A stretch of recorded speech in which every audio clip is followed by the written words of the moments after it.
for people who are unfamiliar with why you are the free speech and fair use queen. So maybe you know of a guy called Ethan Klein. He sued me for copyright infringement, or he alleged copyright infringement because I watched his content, not puke, nuke on you. I call it the context nuke. The context nuke. Yeah. Because it's lacking context? Yeah. It was just a mishmash of haphazardly put together clips out of context. It's actually really interesting because I've thought about this before we get to the hummus stuff, before we get to the tier list. I've thought about this a lot. I feel like there are probably... I was muted because I try to prevent mouth noises on stream. I was trying to say, I found out about you when you were on Hasan's stream at Gentle, and I've been a fan ever since. Thanks. Thanks, man. So many people who watched it at the time, and they just... Because the media environment and people's attitude about like Israel-Palestine was like dramatically different than it is now.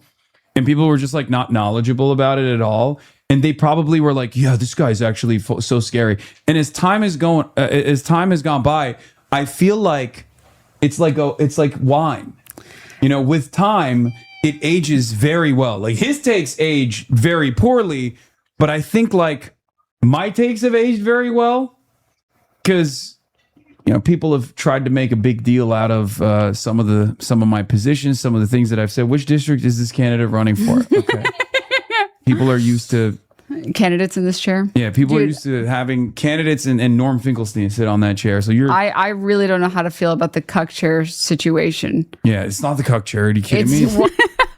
Guy not sitting in the cuck chair. No, I swear. Haha, it's not the cuck chair. Okay, you sit in it then. I feel like when the chair was next to you, it felt better. And off to the side, it feels like a cuck chair.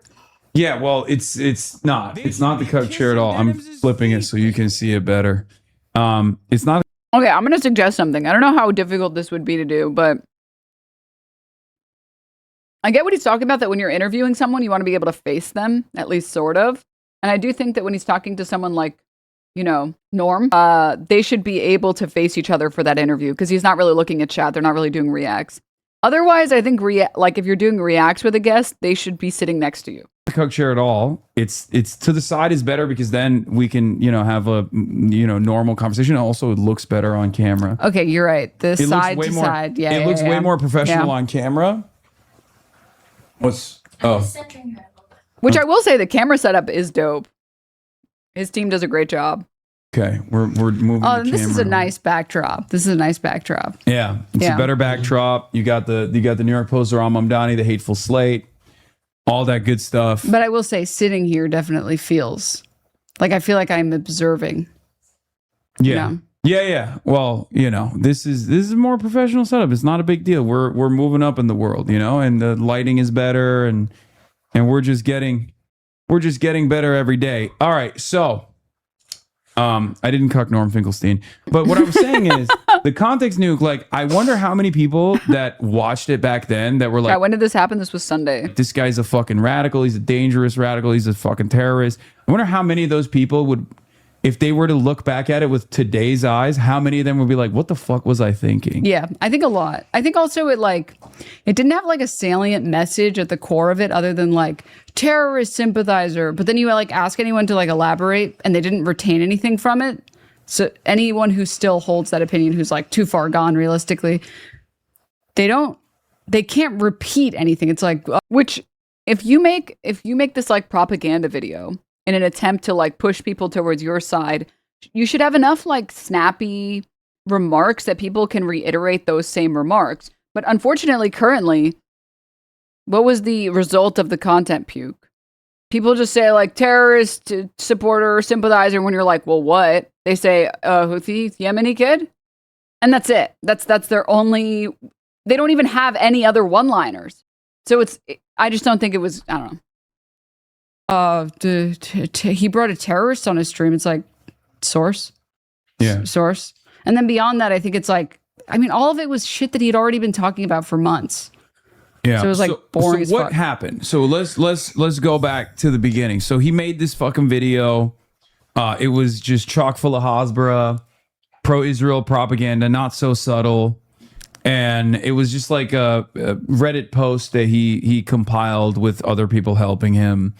And he slammed it into this video that I never really fully watched. To this day, I haven't finished it, which was really funny. I've reacted to it many, many months later, but you, being the content demon that you are, insta-locked your reaction. You were like, we're going to watch it live. Yeah, I thought that it would be hilarious. And I was totally right. It was fucking hilarious with how bad it was. Yeah. So I got sued for that, along with 2 other people, Casey and Frogan. And I got to say, it is a little bit uncouth, but also a little crazy that the way that I found out was because of his video. So I'm like watching his video. I'm like, this is like a really bad prank, right? Like this is like the world's worst. You're saying that the video that came after where he was like lighting the I'm money suing on these fire. 3 creators is the title of the video. And I was like, no, this is not real. This is too ridiculous to be real. And then I find out it's real. I'm like, let's take a look at the reaction. I take a look. I'm like, we're fine. Yeah. It's a 2-hour video. I made it 4 hours, fought the case. Yeah. Do you think it's true that the content nuke was really intended to be lawsuit bait for Hasan? I mean, I wouldn't be surprised if that was the case. He kept asking him to watch it. He probably thought that if Hasan watched it, Hasan would have like done like a chair react or whatever.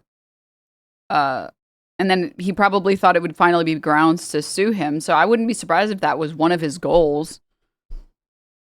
Fought the lawsuit. Kaya's trying to break in. Oh, hi, Kaya. Yeah. Fought the lawsuit. And my team, great team, they filed a motion. Basically, it's a motion to dismiss. It's a motion on judgment of the pleadings. And we won. Let's go.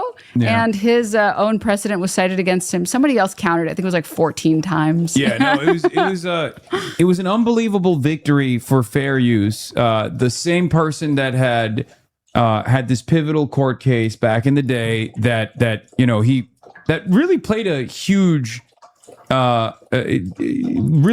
moment in like his profile being boosted as like the defender of fair use, the guy who established a precedent for DMCAs and fair use in general, was now trying to violate his own precedent. And lucky for us, the courts found it to be totally ridiculous. I think one of the funniest parts about it was from my perspective was not just that they were using his own precedent against him, but they were using his own legal team's words against him as well. Because one of the ideas that he tried to establish was the fact that you were in violation of fair use, and that he ended up saying, "Oh, welcome to Stab. I'm an elder millennial. I'm honestly new to Twitch and wouldn't have known about your existence if he hadn't swung at you." Which, like, I don't understand the... I think, like, this is just my personal opinion. I feel like Ethan's strategy when dealing with people that make fun of him or mock him or criticize him, I feel like his strategy has just been sort of like to use the weight of his community to bully them until eventually they like give up. And I think it's something that he's done to a number of people, like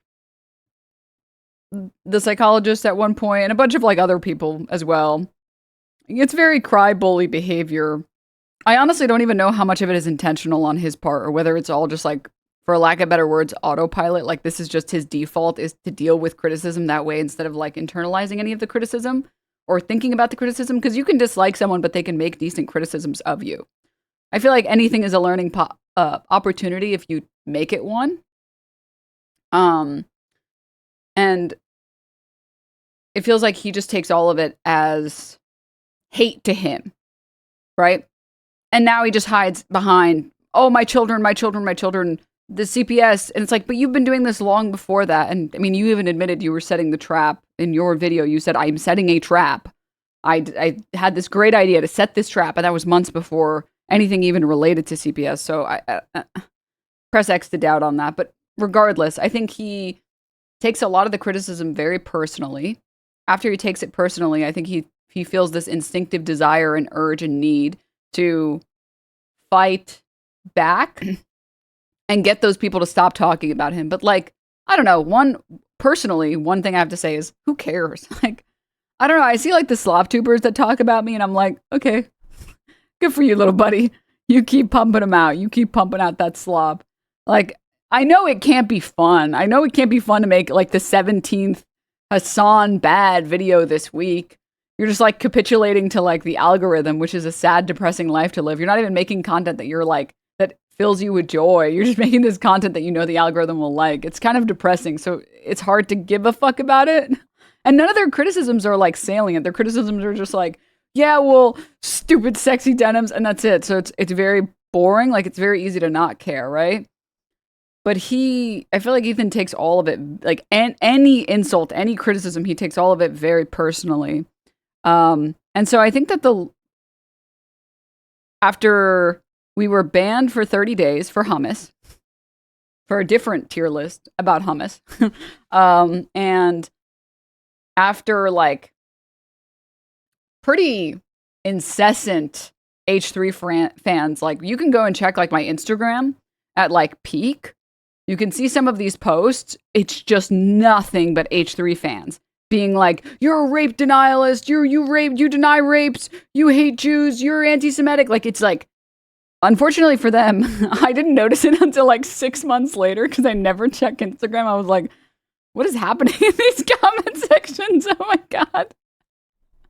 That's kind of funny. And then I don't check Instagram again for another 6 months.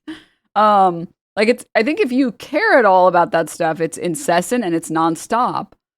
And I think for most people, it's maybe more than they might want to handle or be able to handle or they expect to handle. Like, guys, I played a league game the other day and I swear to God, I forget what it was that like, it actually pissed me off. Oh, I remember. It's fucking Blitzcrank in my fucking game would only land the point. Okay, first of all, he didn't land a single hook. And then when he finally would land a hook, it was a point blank hook that no one could capitalize on. He would just hide in a bush, hook them point blank in the bush, and then they wouldn't die, and then he would die. And I was like, I was mad as fuck, and I was like, hey, Blitz, have you tried, like, I don't know, landing any useful hooks at any point? Or are you just wasting all of our times because no one loves you? Is that what are we doing here? And he was duo queued with someone else, and I spent the next 15 minutes shit-talking these guys, and every time he would miss a hook, I would ping, and he missed so many hooks. And I was so mad, and then I insta-queued again. I was playing with another friend, so it was a duo game, and then there was like one poor stranger in the middle of this that had nothing to do with it. And then I pinged, I queued again. You'll never believe it.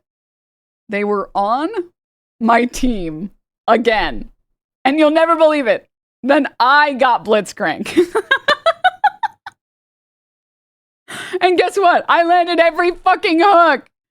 And I was like, see, this is how you play it. And they were like, you've got to be fucking with us. You're joking. You fucking suck. And I'm landing every hook like it's easy. Like it ain't no thing. And then like he was trying to ping me when I would miss. And I would miss like one every like 10 minutes. So he pinged me like 3 times maybe. And I was like, yeah, you should learn how to like play the character. You should learn how to play. You should learn how to play the game. And guess what? Then they friended me afterward, and then we queued together like friends. Because that's what life's all about, man. All right? Because that's what the game is all about. And we all queued together, and they were like, you guys are funny. You guys are funny. Okay? So when I see toxicity, I'm like, my turn. Let's go. Oh, we're playing like this. Okay. And then I'm down to have fun, right? And I think I think other people don't have this maladjustment, this societal maladjustment because they don't play League of Legends. Because when I see someone shit talking, I'm like, oh, they must be having fun. My turn. Not like, oh, this person is like attacking me and it's, this is really bad or whatever. So anyways, after I got banned for 30 days, and then he called me a rape denier and made like countless videos about me. Ethan Klein made countless videos about me and whatever. I was like, whatever, all's fair, and content war or whatever.